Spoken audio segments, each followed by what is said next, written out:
Бүгүн өкмөт 2020 карата республикалык бюджетти талкуулады. Премьер-министр Мухаммедкалый Абылгазиевдин айтымында быйыл казынанын киреше бөлүгү негизинен салык процедурасын фискалдаштыруудан көбөйгөн.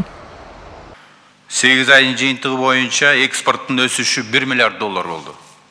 1 миллиард долларга түздү, же болбосо былтыркы жылга салыштырмалуу 9,11% өсүш. Импорт кыскарып атат. Бардык экономиканын өзүнүн максаты экспортту көбөйтүш, импортты кыскартыш. Мындан тышкары өкмөт башчы азыр тышкы жана ички карыздар боюнча көйгөй бар экенин белгиледи. Экинчиси билесиздер, бюджет маселесине келгенде тышкы карыз боюнча, ички жана тышкы карыз боюнча маселени карайбыз. Бул боюнча дагы ушу бюджетти карап атканда чоң суроолор туулат. Финансы министри Бактыгүл Жээнбаева мамлекеттик карызды тейлөөгө бюджетте каражат жетиштүү экенин билдирди. Бирок тийиштүү милдетти аткарууда абал улуттук валютанын туруктуулугунан көз каранды.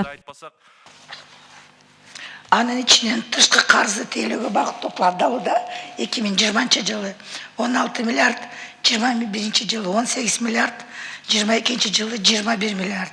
2020 жылы мамлекеттик карызды көбөйтүп, сырттан насыя албаш үчүн өлкө кийинки жылы өзүнүн ички ресурсун пайдаланууга өтүшү керектигин өкмөт башчы кошумчалады. Келерки жылы бюджеттин киреше бөлүгү 163,7 миллиард сом болсо, чыгашасы 173,6 миллиард сомду түзөт. Ал эми ортодогу тартыштык 9,9 миллиард сомго жетүүдө. 2020 жылга 7 миллиард сом мугалимдердин гана айлыгына кетет. Көтөрүлгөн мугалимдердин ошончо айлыгына бюджетке келе турган оорчулук 7 миллиард сомду түзөт. Мындан тышкары укук коргоо органдарын реформалоо боюнча абдан чоң иштер болот. Кээ бир учурларда айлык маяналар көтөрүлөт. Мына ушуларга дагы 2,13 миллиард сомду пландаштырып атабыз. Быйыл 8 айдын жыйынтыгы менен камсыздандыруу төлөмдөрү пландалган көрсөткүчтөн 1 миллиард сомго кем жыйналган. Бул 2020 жылы январь-февраль айларында пенсиянын өз убагында төлөнбөй калуу коркунучун жаратышы мүмкүн. Жыйындын жүрүшүндө эмгек жана социалдык өнүктүрүү министри Улукбек Кочкоров дагы министрлик сураган акчадан өкмөт 1,5 миллиард сомго жакын аз каражат бөлүп жатканына нааразы болуп, бул социалдык милдеттемелердин аткарылышына коркунуч жаратышы мүмкүндүгүн эскертти.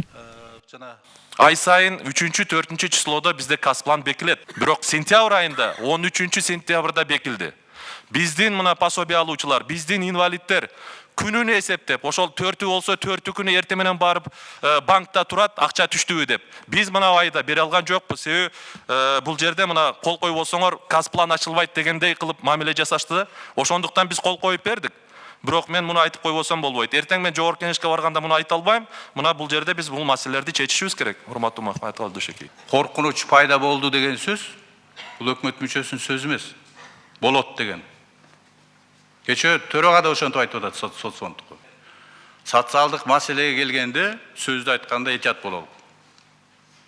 Пособие, пенсия, айлык, социалдык төлөмдөр убагында көбөйгөн, мыйзамда каралган учурда берилет. Азыр берилбесе дагы тактагыла, мына азыр 2 күн бар. Жогорку кеңешке мыйзам долбоор барганга чейин. Жетпей атса айткыла. Мага берген маалымат боюнча бардыгы жетет, туурабы? А жана сиз айтып аткан активный жанагындай иш-чараларга аны бюджеттин акыбалына жарап туруп карайлы. Чынара Нурсейитова, Алтынбек Кубанычбеков, Нью ТВ.